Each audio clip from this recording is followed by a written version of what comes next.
तो क्या रही अहम बातें राजस्थान से युवाओं को, जिस तरीके से बात हम कर रहे थे, राजस्थान से सचिन पायलट को मौका मिला है, असम से गौरव गोगोई और मध्य प्रदेश से कमलेश्वर पटेल जो हैं, ये तीन ऐसे नाम हैं जो 50 साल से कम उम्र के नेता हैं जो कांग्रेस की वर्किंग कमेटी में अब इनका एक रोल रहेगा। और क्योंकि सचिन पायलट राजस्थान से आते हैं तो ये भी एक बड़ा अहम डेवलपमेंट है, पर ऐसा नहीं माना जा रहा है कि सचिन पायलट का बिल्कुल ही राजस्थान से बाहर निकालने की उन्हें कोशिश की जा रही है। उनके सहयोगियों को, उनके खास लोगों को टिकट आने वाले चुनाव में जरूर मिलेगा, लेकिन कम से कम अशोक गहलोत साहब के लिए ये थोड़ी राहत की बात होगी, वो अपना काम अपने हिसाब से अब आगे कर पाएंगे। वहीं कांग्रेस की जो कार्य समिति है उसमें एक कोशिश ये भी की गई, एक बड़ा मैसेज दिया जाए कि कांग्रेस में सब कुछ ठीक ठाक है, सब साथ है। आनंद शर्मा जो G23 के नेता होते थे, मनीष तिवारी, शशि थरूर, इन सबको जो है पार्टी के अंदर जो नई टीम बनी है उसमें जगह दी गई है। तो क्या है मायने इस नई टीम के, और क्या ये टीम सक्षम है कांग्रेस के लिए 2024 की लड़ाई को आगे ले जाने के लिए? मेरे साथ इस वक्त राशिद किदवई साहब जुड़ रहे हैं, वरिष्ठ पत्रकार हैं। हमारे साथ हर्षवर्धन त्रिपाठी भी जुड़ रहे हैं, वो भी वरिष्ठ पत्रकार हैं। आप दोनों का बहुत बहुत स्वागत। राशिद जी, मैं सबसे पहले आपसे ही ये बात समझना चाहता हूं कि ये जो नई टीम है इससे आप क्या बड़ी बातें देख रहे हैं? क्या ये बेस्ट टीम है मल्लिकार्जुन खड़गे साहब ने जो बनाई है? धन्यवाद अंकित। देखिए, इसमें दो बड़ी चीजें हैं। एक तो ये कि जो कांग्रेस में हमेशा जो खेमों में बटा रहता था, और हैरत की बात है या दिलचस्प बात यह है कि जो गांधी परिवार जो काम नहीं कर सका वो मल्लिकार्जुन खड़गे ने कर दिया। मतलब इस सीडब्ल्यू से अमूमन कांग्रेस के जितने भी धड़े खेमे, उम्र के जो हम कहते हैं ओल्ड गार्ड या न्यू फेसेस, रीजनल सत्रप्स, सब खुश है। राजस्थान में भी एक तरीके का जो इन्होंने पावर बैलेंस को जमा दिया है, एक जो जिसे हम कहते हैं कि खड़गे जी का जो पीस फार्मूला था वहां उसको फिट बिठा दिया है मध्य प्रदेश में, तमाम राज्यों में। तो ये खड़गे जी की बहुत बड़ी उपलब्धि है। ये बात तो रही कि ये पॉजिटिव बात है कि खड़गे ने एक ऐसा काम कर दिया जिसको 2 साल पहले कांग्रेस को कर देना चाहिए था, और ये कांग्रेस के लिए एक अच्छी खबर है कि संगठन के रूप में मजबूत भी है। लेकिन अंकित, सबसे बड़ी जो चिंता की बात है वो बहुत बड़ी एक तरीके की कमेटी है। 84 नाम है इसमें, और 84 में से 39 मतलब 36 नाम होने चाहिए थे सीडब्ल्यूसी में। 3 तो वो है जो पूर्व अध्यक्ष और पूर्व प्रधानमंत्री के हैं, लेकिन बाकी इतने सारे, और उन लोगों का ऐसा किया हुआ है कि जब तक वो पद है तब तक वो रहेंगे, जिस दिन पद गया उस दिन वो बाहर। तो ये चीज जो है ये थोड़ी सी कांग्रेस के लिए चिंता वाली बात है, क्योंकि संतुष्ट को असंतुष्ट बनते हुए समय नहीं लगता। अभी जब बात बढ़ेगी महामंत्री कौन बनेंगे, इतने सारे इंचार्ज अभी बना के रखे हुए हैं, महामंत्री किसको बनाएंगे, सचिन की भूमिका क्या होगी राजस्थान में, राजस्थान के बाहर चुनाव से पहले उसकी बड़ी एक चर्चा का विषय है। तो खड़गे का काम आसान हो गया, लेकिन अभी भी राह मुश्किल है जी। तो एक जो मैसेज शायद कांग्रेस देना चाहती थी कि एक साथ हैं और हर तरह से ओल्ड यंग मिला के एक टीम बनी है, वो जरूर उसमें सक्सेसफुल रहे हैं। पर हर्षवर्धन त्रिपाठी जी, जब आप इसको देखते हैं, प्रियंका गांधी का नाम भी इसमें दिखाई पड़ता है, कई सारे सीनियर नेताओं के नाम भी इसमें दिखाई पड़ते हैं।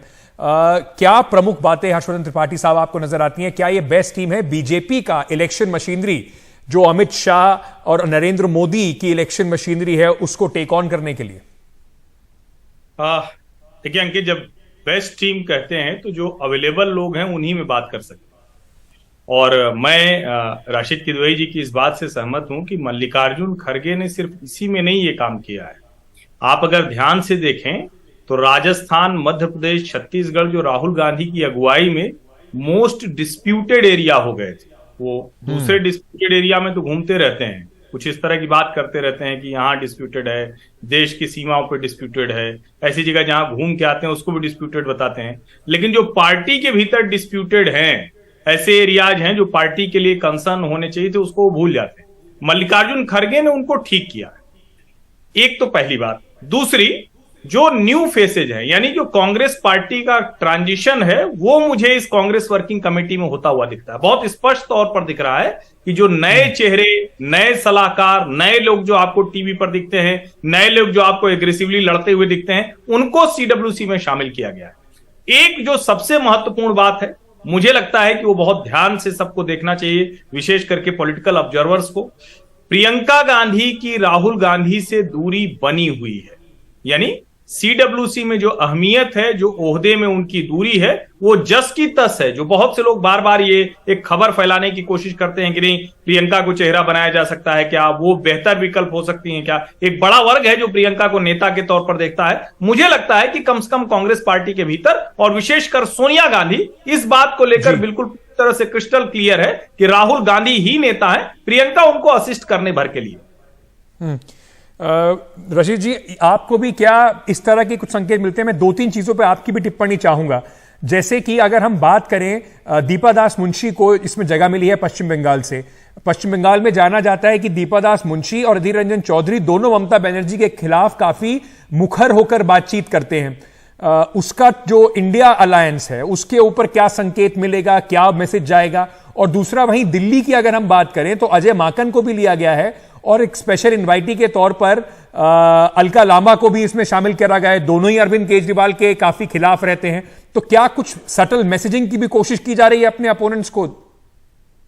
अंकित, पहली बात तो मैं ये कहूंगा कि हर्षवर्धन त्रिपाठी ने आज कांग्रेस की तारीफ की, तो ये कांग्रेस के लिए एक छोटी मोटी नहीं, एक बड़ी उपलब्धि है। क्योंकि त्रिपाठी जी जो है थोड़ा मतलब नहीं, वो मेरे मित्र है, इसलिए मैं ये बात कह रहा हूँ कि वो कांग्रेस के को अच्छी तरीके से जानते समझते हो, क्रिटिकल अंदाज में करते हैं, तो वो तारीफ कर रहे हैं, तो इसका मतलब सचमुच कांग्रेस का घर जो है वो ठीक ठाक हो गया है। आपने जो बात करी, देखिए क्या है, कांग्रेस अपना संगठन जो है वो ममता बनर्जी को या अरविंद केजरीवाल को या नीतीश कुमार को या किसी भी इंडिया अलायंस के लोगों को खुश करने के लिए नहीं कर सकती। जैसे कि हम यह अपेक्षा करें कि टीएमसी या जेडीयू या आम आदमी पार्टी अपने लोगों को, अपने संगठन में ऐसे लोगों को रखेगी जो कांग्रेस के लिए अच्छे हों या कांग्रेस के एक्सेप्टेबल हो। तो ये मीडिया रिटोरिक तो ठीक है, लेकिन संगठन इस तरीके से काम नहीं करता है, बल्कि कभी कभी उसको एक प्रेशर टैक्टिक्स की तरह, मेरा अपनी मान्यता ये है कि अधीर रंजन चौधरी को बार बार कांग्रेस इसलिए बढ़ावा देती है, सिर्फ इसलिए नहीं कि वो लोकसभा के सदस्य है, बल्कि इसलिए भी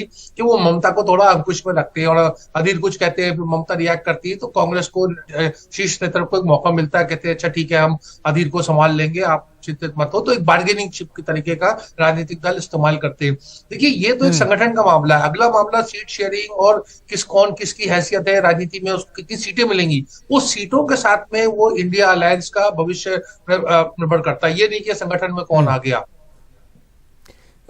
हर्षवर्धन जी, आपको रशीद जी थोड़ी तारीफ भी आपकी इस बात की कर रहे थे, लेकिन एक बात समझ में आई, मुझे लगा कि कहीं ना कहीं अगर ये बात मानी जाए तो मल्लिकार्जुन खड़गे की परफॉर्मेंस एज अ प्रेसिडेंट के तौर पर जो सब शुरुआत से बात हो रही थी, रिमोट कंट्रोल फलाना डिमका, कम से कम कर्नाटक, राजस्थान, मध्य प्रदेश, छत्तीसगढ़ में भी उन्होंने अपने काम से दिखा दिया है कि वो प्रेसिडेंट के तौर पर अपने आप को कम से कम स्थापित करने में सफल रहे हैं।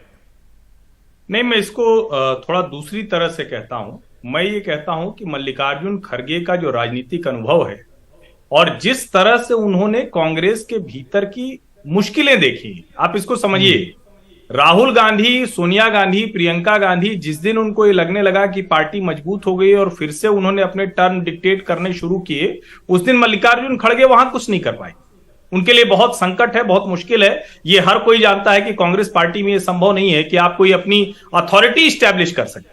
लेकिन हां, आज की तारीख में ये गांधी परिवार को भी पता है कि बहुत संकट में है, और ऐसे में मल्लिकार्जुन खड़गे भले मजबूरी के अध्यक्ष बने, वो तो अशोक गहलोत को बनाना चाह रहे थे, और मुझे लगता है कि अशोक गहलोत बनते तो शायद हर राज्य में एक विवाद हो जाता, क्योंकि गुट बनाने के माहिर हैं अशोक गहलोत।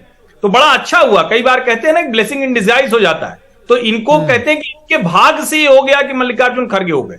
और मुझे लगता है कि जो संतुलन की बात है वो इसीलिए क्योंकि उनको पता है कि ये नाराज थे, ये लोग जो पुराने लोग भी लेके आए गए हैं उनको, इसीलिए क्योंकि आप G23 कह लीजिए या जो भी कह लीजिए, जो गुलाम नबी आजाद या ऐसे विद्रोही धड़े के साथ नहीं गया, उसको कांग्रेस में रखना चाहिए, और वो रख रहे हैं, इसमें कोई बुराई नहीं दिखती, अच्छी चीज है। और सही बात यह भी है कि मल्लिकार्जुन खड़गे, चाहे हम किस तरीके से भी बात करें, पर इस बात का सम्मान किसी भी नेता के लिए होगा ही। वो बहुत कहीं काफी सालों से राजनीति में हैं, बिल्कुल एक निचले कार्यकर्ता से उठकर पार्टी के अध्यक्ष तक पहुंचे हैं। उन्होंने काफी राजनीति देखी है, चुनाव बहुत लड़े हैं और जीते। एक चुनाव हारे, वो भी 2019 का लोकसभा चुनाव।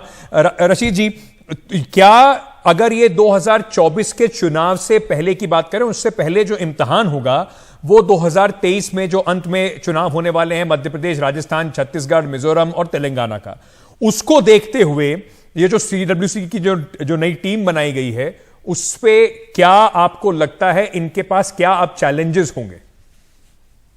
जी देखिए, ये आपने बड़ा सही प्रश्न पूछा। देखिए, जिस तरह से कमलेश्वर पटेल को या वो रघुश्री रेड्डी को और कई लोगों को, जहाँ चुनाव होने वाले वहां से लोगों को, टैलेंट को निकाल के सामने लाए हैं, तो ये खड़गे जी की उपलब्धि है। लेकिन मुझे अभी भी लगता है, जब मैं सूची देख रहा था तो उसमें बहुत से, जैसे AK एंटोनी है, मीरा कुमार है, अंबिका सोनी है, मुझे लगता है कांग्रेस के संविधान में एक प्रावधान है जो एक पार्लियामेंट्री बोर्ड का, और पार्लियामेंट्री बोर्ड की बड़ी अहमियत होती है, उसका 10 मेंबर या 12 मेंबर की कमेटी होती है, उसमें इन लोगों को स्थान देना चाहिए था बजाय CWC के। तो कांग्रेस को और मौका मिलता है युवा चेहराओं को आगे बढ़ाने के लिए। वो कांग्रेस में अभी भी कोई देर नहीं हुई है। वो कांग्रेस का जो सेंट्रल पार्लियामेंट्री बोर्ड है, अगर कांग्रेस का संविधान देखें तो हर दूसरे चौथे पैरे में कांग्रेस पार्लियामेंट्री बोर्ड का जिक्र होता है। उसको बनाना चाहिए खड़गे साहब को, वो भी थोड़ा हिम्मत जुटाए और वहां पे इस तरीके के लोग जो लोग हैं उनका वहां के ऊपर ज्यादा अच्छे तरीके से उपयोग हो सकता था बजाय CWC के। अंत में हर्षवर्धन जी, पुरानी कांग्रेस राहुल गांधी की टीम और अब मल्लिकार्जुन खड़गे की टीम को अगर आप कंपेयर करेंगे तो आपको लगता है ये ज्यादा सशक्त एक टीम बनी है कांग्रेस के लिए 24 से पहले? नहीं अंकित, देखिए इसमें भ्रम नहीं पालना चाहिए। टीम तो ये राहुल गांधी की है, बॉस तो वही है, इस टीम के बॉस राहुल गांधी है। लेकिन इसमें एक चीज जो मुझे लगता है कि ठीक से चर्चा होनी चाहिए, कांग्रेस पार्टी को जिस तरह से केजरीवाल एकदम, जिसको कहते हैं ना कि दीवार से सटा दिया, ढकेल दिया है, अपमानित कर दिया है, उसमें अलका लांबा जैसे लोगों का उसमें शामिल होना, भले स्पेशल इनवाइटी के तौर पर, बहुत साफ संदेश कि ये सब कैलकुलेटेड रिस्क लिया जा रहा था। ये कोई ऐसा नहीं कि अलका लांबा निकली और उन्होंने बस कुछ भी आए बाएं साएं बक दिया, ऐसा नहीं है। बहुत तय करके, चूंकि अरविंद केजरीवाल ये रणनीति लगातार करते रहे हैं, वो लगातार ये काम कर रहे हैं। अब आप जिस तरह से छत्तीसगढ़ में उनका भाषण सुनिए, उनको पवन खेड़ा ने जिस तरह से जवाब दिया है, तो कांग्रेस ये मन बना रही है और कांग्रेस पार्टी के लिए बहुत आवश्यक है, क्योंकि अगर वो भाजपा से लड़ने में अपनी वाली जमीन खो देगी तो उसके लिए संकट बड़ा होने वाला है। सबसे बड़ी बात यही है कि इनके संकेत क्या हैं। जैसे मैं पहले भी कह रहा था, अजय माकन, अलका लांबा दोनों इसमें CWC में होंगे और दोनों बड़े मुखर अरविंद केजरीवाल के खिलाफ बात करने वाले कांग्रेस नेताओं में से हैं। तो क्या इसका असर पड़ेगा और क्या इस टीम का कुछ असर पड़ेगा इंडिया अलायंस का जो सीट शेयरिंग का फॉर्मूला है उस पर भी? क्योंकि ये भी बड़ी आगे अहम चर्चा की बात होगी इस महीने के अंत में ही, 31 तारीख को और 1 तारीख को अगले महीने में इंडिया अलायंस की मीटिंग भी है। आप दोनों का बहुत बहुत शुक्रिया।